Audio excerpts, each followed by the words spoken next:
Morning.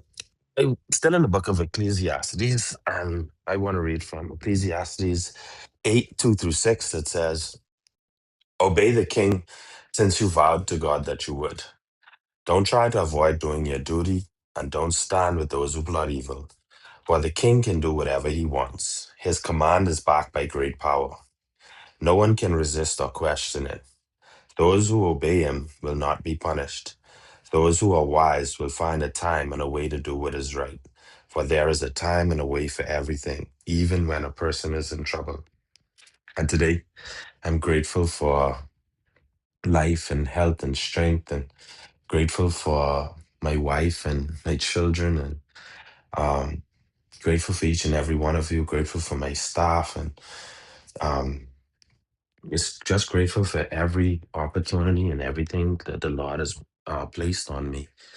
You know, this particular part of the scripture, I was a little confused with about this when I first read it. Um, because he was like, obey the king since you vowed to God that you would. And then I started to like read it back to myself again, and then I kind of got it. Um, you know, the funny thing about authority is, right, is that you can't put nobody above God. And that's kind of what he's saying. Because back in those days, like the king was like the king. Like it was, the top of the top, the leading authority. Like in some cases, they even used to tie in a monarchies to religion and used to like think that these kings were gods. You know what I mean? And what the scripture was telling us at this moment in time, right, is that obey the king, obey authority, but don't obey authority because that person is a king. Obey the authority because of your vow to God, because of the person that who you are, because of the character that who you are, right? But then he also goes on in this verse to remind us, right?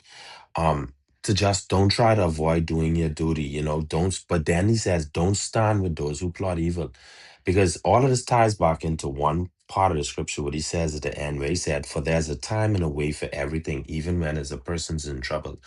And what that is that as Christians, the enemy will try to place us in some circumstances. They'll put us in these positions so that we could sin. Like there's always something that is pop up. This person who gets you cross. There's somebody who steal from you. This person who trying to push you to the brink. You know what I mean? And trying to force you into the sin to steal your eternity from you. You know.